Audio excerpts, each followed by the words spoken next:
magi mag ohala. Koro sani yot mokalo kod Equity. Kata ka en yaro wandi, mwandu ma itiyo godo e apis, masinde kata dwaro mora mora mar ohala. Donj mana Equity mobile app kata Equity online mondo ichak kungo kawuono. Kungo yot kod Equity.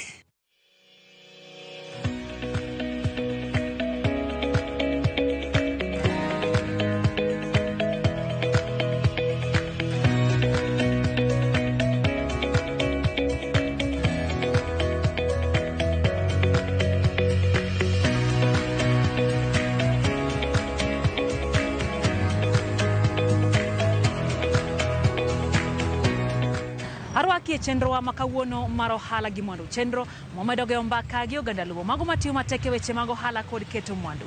Ka chopo singo marwa mano make ni twak makala dongruok kaka oganda luo. Machiegni nyinga Lydia Okeyo. E chenro wa makawuono nyakoro mgajuang wagomba kaka yalo nyeweche mag omenda mongere kaka Odera.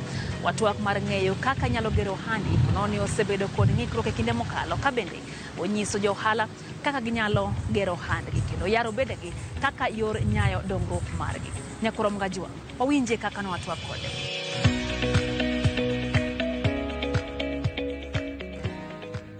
Nyinga CPA Eric Odera, an jambeta Kasgunga. Koro I practice as an accountant to gi weche mag ushuru Nairobi ka. Koro bende ng'ado rieko ne jok matimo ohala e yoregi mag timo ohala go, e businesses gigo, yore ma ginyalo konyorego in terms of making their controls effective, kata ways ma ginyalo reduce go ushuru ma gichulo serikal gi weche mag compliance. En adieri ni higa osebedo matek ne ji mang'eny, jok mang'eny matimo business osebedo gi problems kata challenges mang'eny e business environment ma osemiyo jomoko oloro businesses gigo kata businesses gigo osedok chien. Koro gima ng'ato kuongo timo mokwongo owinjo ng'e ni to business motimo ni en business mane to time kanye. Kise understand business mitimo no to gi kama itime to owinjo ng'e ni tang'o momiyo idok chien. To nitiere yore mang'eny ma odwoko ji chien. Achiel, nengo ngima oidho kabisa kendo pesa ma ji nigo ofuko miluongo ni disposable income odok piny. To sama disposable income odok piny to purchasing power be dhi piny. To business mang'eny bende odok piny nikech pesa miluongo ni cash flow margi ni piny. Koro nitie gik mang'eny ma ng'ato nyalo timo e sama koro iseyudori e situation machalo kama. Achiel, inyalo manyo yore minyalo medogo pesa ma in-go miluongo ni your income e business. Inyalo timo mano kikawo yore mag credit facilities machalo kaka loan minyalo holo. Loan kiolo to iole kuom accredited credit institution mabiro miyi loan e percentage maber ma koro ok in gi midhiero ahinya sama idwoke. Sama ikawo loan to loan no nyalo konyi nikech odhi medo pesa ma in go minyalo chulo go suppliers, to loan bende dhi konyi e yore mag dwoko ni taxable profit piny. Koro loan inyalo kawo mondo konyi sama nweng'o ni odok piny. Kisekawo loan, gima inyalo timo kendo en ni to inyalo ng'iyo ni to business mitimo ni bende no dhi miyi maber kama ne intiere. Ka iyudo ni location mane intiere marach, tinyalo loko location mondo idhi e location moro minyalo yude customers maber, ma competition nyalo favor yi, ma bende inyalo yude customers ma reliable. Problem mag businesses ng'eny. Koro nitiere gimiluongo ni working capital management. Working capital oting'o gimiluongo ni debtors to gi creditors. Debtors gin jok moko ma nigi pesa ni mwinjo bende chuli. To creditors gin jok ma mwinjo bende chulo. Business karacha ahinya to winjo i-negotiate contracts ma in-go gi creditors gi debtors. Mondo debtors nigi ochuli e yo moro makare manyalo miyo pesa duogo e lweti. To creditors inyalo kwayo bende thuolo mondo gi extend ni thuolo mar chudo pesa no kodong sami extend ni thuolo mar chudo no to pesa yudo ka nitie lweti inyalo reinvest pesa no kata inyalo kete gimoro mamiyi interest no medo pesa lweti achiel. Mar ariyo interest no duoko ni tax piny. Mago yore minyalo tiyogo mondo imed tegori sama piny rach. Achiel kuom gin yore mag iluongo ni currency strategies. Koponi ni itimo business e Kenya shillings, inyalo time e currency machielo machalo kaka dola mondo save kata caution business nino e gik miluongo kaka depreciation to inflation. Iyudo ka Kenya sani the Kenya shilling lokore gi dola e nengo mamalo kabisa. Maka ni ikawo loan kata ni ikawo gop ng'ato e Kenya shilling tidwa chulo ng'ano in dollars tiyudo ka ichulo pesa mang'eny. Koro inyalo bedo gi strategy moro miloko makoro itimo ohandi te in dollars. Mano dhi miyi advantages in terms of exchanging. Kakoro idhi exchange tidhi yudo gains. To bende ki exchange to idhi caution business ni against inflation to gi depreciation of shillings. Okay? Koro nitiere yore kendo modhuro ma ng'ato nyalo timo in terms of kata managing the business itself kuponi okidhi oko. Internal controls. Internal controls gin yore moko midinogo yom moko mantiere business mondo mi mwandu ni ma in go machalo kaka assets ni kik lal kata kik kwal kata kik kethre. Achiel kuom gi en pesa ma in go e lweti miluongo ni cash in hand kata pesa ma in go e bank. Inyalo dino gi yore mang'eny ma inyalo timo gi maka in kata gi jomoko ma mineno ka ok konyi maber tinyalo golo gi e business. Bende inyalo kelo jomoko makonyi redo kata tego yore mag management of cash. Okay? Machalo kaka jok makonyi tijino kata jok mamedo ni rieko e business no. Okay? Koro aparo ni mago gik moko ma kata kitimo to nyalo konyi. Nitiere kendo moko manyalo medo. Piny masani odhi digital. Ohala mang'eny itimo online. Kik ikaw wiyi ni iketo ni in kama intiere no ni ema itime ohandi no. Apana. Medri yauri mondo itim business moko kuonde moko mapok idhiye. Kata ka en chiro, kik ibed e chiro achiel. Dhi e chiro maoko bende item. To kata ka en nikech sani business mang'eny itimo e mbui. Imbe donje mbui, land ohandi no, many customers. Koro nitiere digital economy might need to be exploited. Nitiere digital market might need to be exploited. Okay? Koro aparo ni mago bende nyalo konyo e mang'eny kabisa. Manyalo medo kendo wacho weche mag market. Market tiende ni chiro ma intiere. Kopo ni chiro ma intiere en mbita, kaka mbitawa. To mbitawa ineno ka koro customers tin. Temani Oyugis, tem Luanda Kotieno, tem Rongo, dhi e market maoko, dhi e Kisii. Okay? Bende kik ichuo wiyi e product achiel. Ka rech tin, inyalo medo gi cham, kata inyalo medo gi lewni. Iluongo ni diversification. Okay? Koro inyalo temo ohala bende mang'eny mondo mi okonyi. Strategies mang'eny ma ng'ato nyalo tiyogo to expand. One of them inyalo identify virgin markets. Koro virgin market go kise identify kaponi ne in mbita for instance to identify ifwenyo ni jo Kisii nyalo chamo omena kabisa.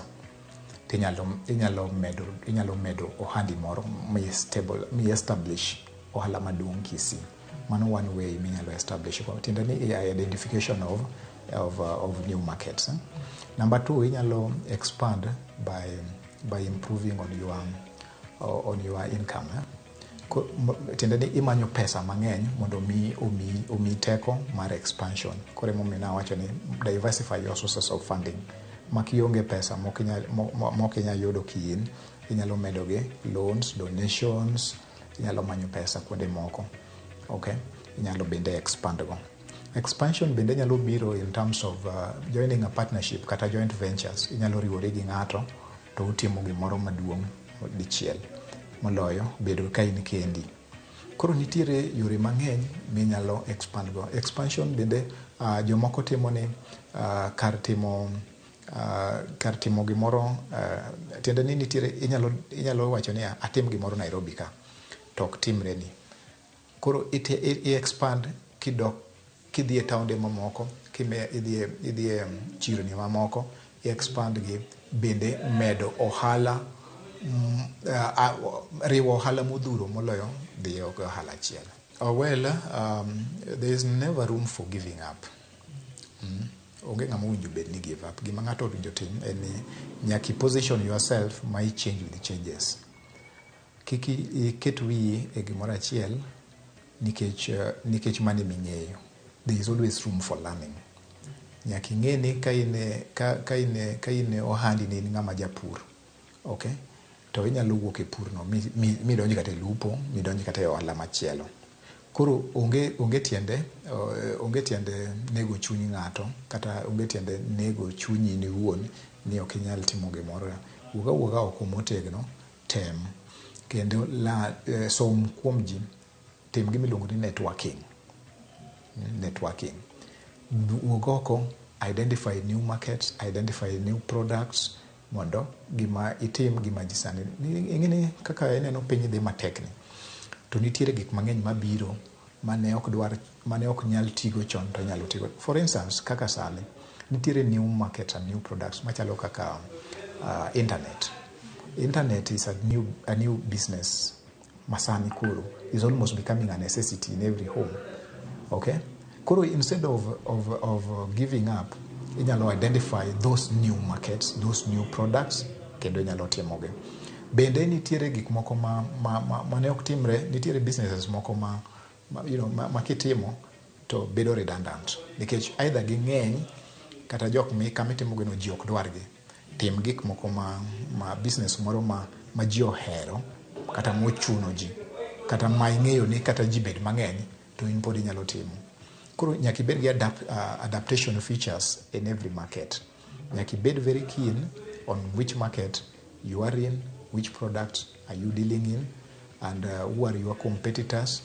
In other words, nyaki tim gimiluongo ni SWOT analysis, ming'eyo strengthening, the weaknesses ni, opportunities available, and the threats. Cast position yourself in a way ma every time in gi opportunity. Bende yore moko ma inyalo withstand go challenges machalo kamano, inyalo timo gimiluongo ni restructuring. Restructuring in either financial restructuring, management restructuring, product restructuring, all those things, Kuro inyalo timo mago mondo konyi ibed relevant in the market. Basto nitiere bende professional advice inyalo manyo bende mondo konyi ibed relevant. Ke ineno ka gik mitimo ok dhi ni maber ahinya, bende inyalo penjo ni tang'o businesses mage manyalo timo. Abro konyi. Abro miyo jothurwa businesses moko maparo ni ber. Maparo ni ber. Kin gi kamoro minyalo kete car wash. Ket car wash. Mano business maber. Ka in gi kamoro minyalo kete kinyozi maber. Ket kinyozi. Mano business maber. Ka in gi kamoro minyalo timo laundry business. Ket laundry. Mago businesses mabeyo. Okay? Bende ka in gi kamoro minyalo timo food business. Okay? Food business. Mago kuonde moko mabeyo. Bende kinyalo timo gimiluongo ni pricing restructuring or pricing model. To gi weche moko minyalo timo internally as a business. Ing'eni nitiere gimiluongo ni law in economics mawacho ni jang'iepo ka jang'iepo biro dhi kamoro ma onyalo chiwo pesa matin to oyude gimodwaro mamore. Okay? Yeah, iluongo ni the law of demand. Tema ne ni kapo ni competitor ni uso gimoro siling 5, duoke ne chien kata gi siling 4. There's a difference. That difference might just make you, might just give you the advantage you are looking for. Koro ng'ato ka ng'ato nyaka ng'e yore moko monyalo survive go in this fierce economic time. However, gima ng'eyo ni from next year, 2024, the business environment is improving, the economy is stabilizing, the inflation is going to be better, and the business is going to be good. So there's no room for giving up.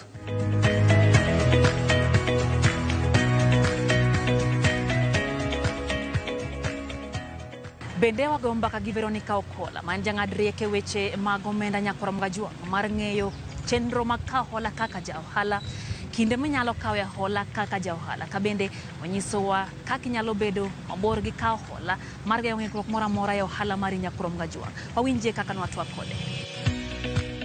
Nyinga en Veronica Ohala, adak Nairobi ka, an ja ohala, atimo weche mag consultancy in areas of finance, atimo corporate trainings on financial management, to gi kaka ng'ato nyalo timo financial planning, to gi kaka ja ohala inyalo tiyo gi pesa matin ma in go mondo iendeleza biashara ni. Okay, kanyalo wacho ni good debt. Seche moko anyalo wacho ga ni kaw pesa mondo ilos pesa. Koro nitiere mondo mi pesa ni oendelea kaka ja ohala, nyaka idhi many pesa moko oko mondo imed gi matin ma in godo go mondo iendeleza go biashara ni. Koro situations kaka mago wacho ni mano good debt. Good debt en gowi mikaw mondo okelni returns. Makikete business ting'eni pesa ni kaketo ka akaw loan lakini odhi nyuolona pesa mamoko maendeleza godo. Lakini bad debt en kaka ikaw ting'iewo godo assets ok appreciate, instead gi depreciate. Example, ka chiwa wacho ni gari en necessary, ng'eny ji apani koyudo ga pesa, the first thing gidwa elevate status gi, koro giringo gi ng'iewo gari kapok gi apani gimonengo kuong itim life. Kikaw gowi onengo iti gi gowi no ikete gimoro manyalo duoko ni pesa. Kikete gari, ng'eni gari the moment migole e shop no, kikele e parking already value ne ose depreciate. Koro mana nya wacho ni is a bad debt. Lakini kikaw gowi mondo oduogni more returns, it's a good debt. Okay, best time minyalo kawe loan kaka ja ohala, seche moko isechako biashara ni, en on the process or run, lakini idwa medo stock, kata nitire gik moko midwa boost godo business, kata idwa timo expansion. Seche makamago, it's good to take a loan to boost your stock and also to expand your business. Also, seche moko be nyalo kawo loan kidwa chako ohala. Maybe ise loso statements gi, maybe isebedo bank statement gi good turnover. Koro nyalo kawo loan mondo ichak godo ohala bende. Advantages mag kawo loan en ni pesa, like itiyo gi pesa ng'ato mondo ijiendeleza godo. Ing'eni kiketo ni idwa time kendi, to samoro ok bi chako kata. Kichibo wacho ni oya save nyaka chieng' ayud pesa moro. Lakini kikaw risk no, ikaw godo loan alafu i-boost godo business. Maybe ki manage business ni maber, loan no nyalo konyi jiendeleza godo. Everything is about risk. Okay, nyalo wacho ni kikaw loan idhi gogo sherehe. Ikaw loan ka in gi plan maber, ng'eni akaw loan ni, mae gima dhi timo gi loan. Kiseketo, like ise outlay plan maber, gimedwa timo gi loan. Ing'eni pesa kosebiro e lweti, kani ionge gi plan, tinyalo poni in Dubai, midhi idongo ma pesa mane in godo no orumo, ok i understand ni orumo nang'o. Alafu gimachielo bende kikikaw loan mondo awacho ni nyalo kaw loan to invest godo e bonds. Koro afadhali ikaw loan mana ka in gi clear plan gimidwa timo gi loan. Okay, king'iyo friends, ka in gi good friends manyalo miyi, maybe seche moko un gi nyalora moro kaka chama, koro samoro nyalo dhi e chama, ing'eni interest mar chama low, lakini it also depend gi amount midwa kaw. Kidwa kaw pesa mang'eny, sacco is limited, nikech sacco nyalo kaw maybe 3 times. Most SACCOs miyoga ji 3 times your savings. Koro wacho ni samoro savings gi 100,000, lakini your budget mar business samoro idwaro 1 million. Koro neno ka SACCO dhi limit in that case. Alafu microfinance nyalo wacho ni gin ga gi hidden charges mang'eny. Loan gi are very expensive. Alafu koro most of the time anyalo prefer to ni ng'ato kawa loan e bank. Nikech bank already gi outline all the charges kapok gimiyi loan. Sign agreement. Then it's very rare mondo banks olokre kisekaw loan. Okay, from my professional point of view, anyalo wacho ni kik iluor chako. Everything is risky. Alafu iwacho ni ikaw pesa mondo ilos godo pesa. Koro ka ok in gi pesa moro, maybe to in gi bank statement, visit banks. Gintiere gi different products material for each jaohala moro amora. Dhi penji, donji penji, chak penjo ni ginyalo konyi nang'o. Alafu kik iluor chako, chaka. Alafu imed galambe, business and risk, alafu gi luck. Wakao yo machoke chenro ni mar ohala gi mondo nyakoro mgaji wang' kata kamano ka waduogo wamenyo ni ja ohala wa mar juma. Kik idhi mabor.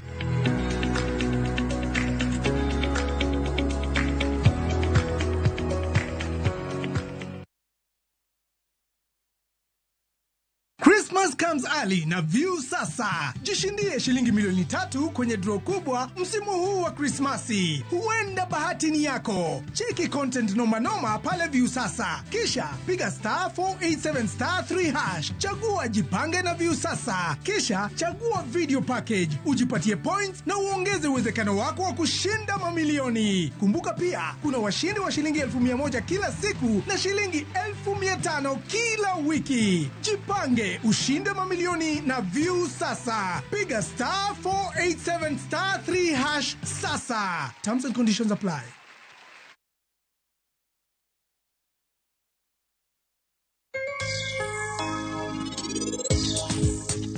Machandruok ma in dhi bedo ngimani.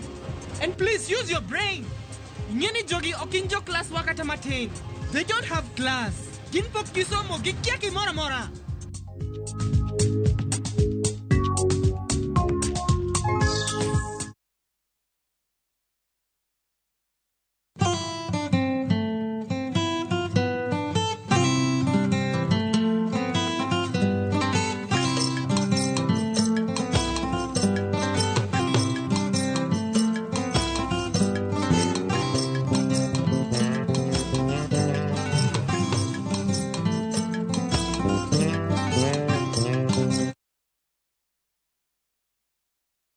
Riekni mag goyo witado kokelni kod Mabati Rolling Mills. Ka yiero kit witado midwaro ne dalani, penj mondo mi waranti ma ondiki.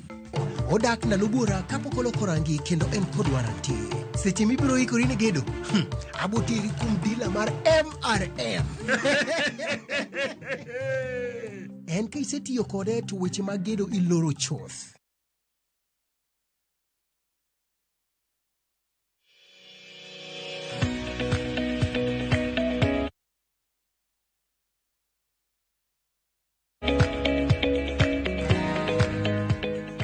Machiegni kendo nyakoro mgaji wang' chenro ni mar ohala gi Mwandu. En mor marani podi kete mane chenro ni wang' ji mari mihero mar Ramogi TV. E kadak mamoleme county ma Kisumu genga paya ma ya Kisumu kocha mo Nairobi. Waromo kod wuodwa matimo ohala mar uso gas mar tedo. Ohala mane ochako bang' no midhiero mane oganda modak kapango kale. Kaluwore ni moko kuomgi nok nyalo yudo yien matedo godo kapango. Nyakoro mgaji wang' Terry Odhiambo en ja ohala wa mar juma.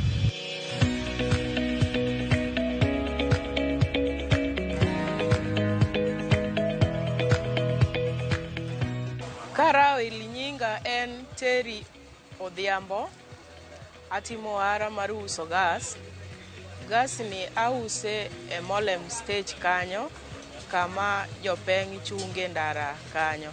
Ohala ni asetimo kuom muda mang'eny, sani en higni 7. Gimomiyo nayiero ohala mar uso gas, natimo investigation mayudo ni mine moko chandole kuom gik ma gitedogo.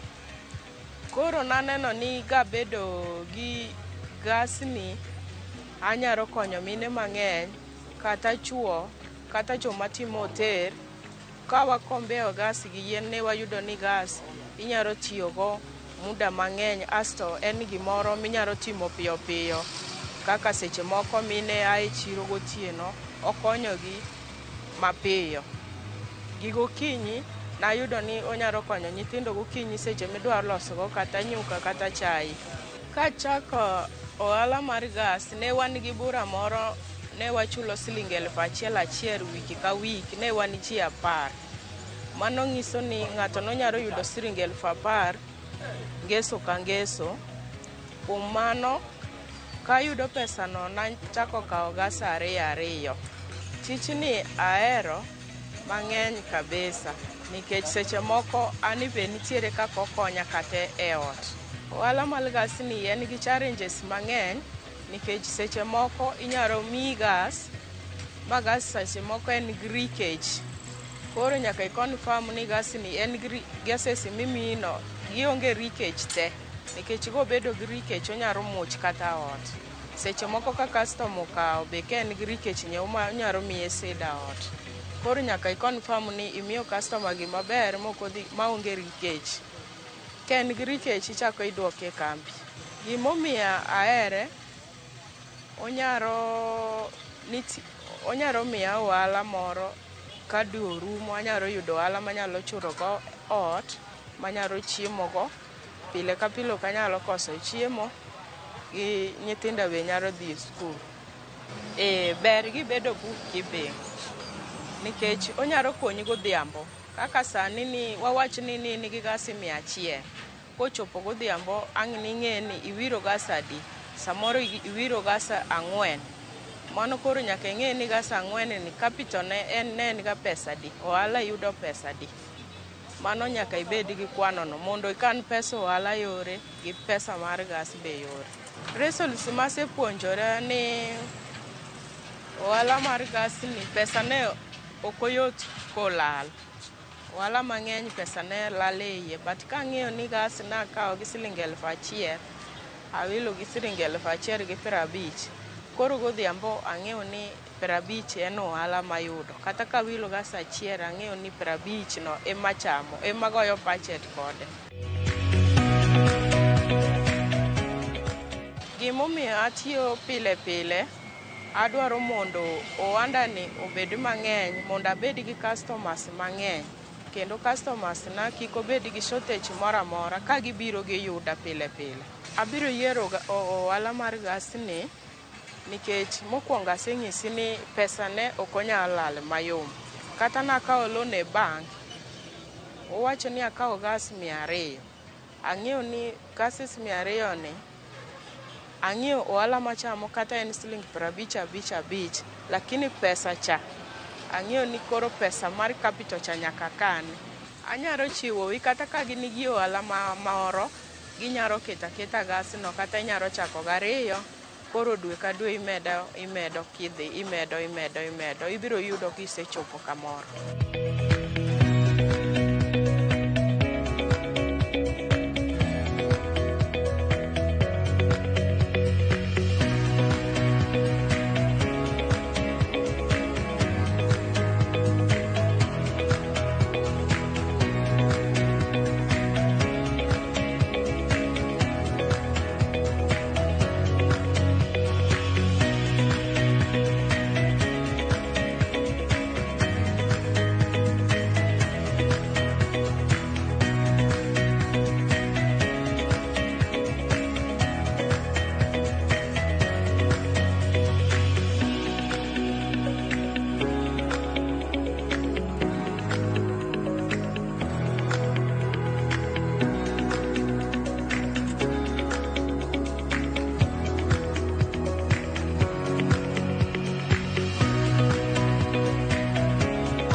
Mae makelowa e giko mar chenrowa ma kawuono mar ohala gi mwandu. En geno mar nyakoro mgajiwang' ne imedo puonj makare. Kotenre gi magi mwamenyo ni e chenro ni mar ohala gi mwandu. Tudi koda kendo juma manyien e seche makama. Mwamed goyo mbaka mago makelo dongruok kaka oganda luo. Riti masani nyinga Lydia Okeyo.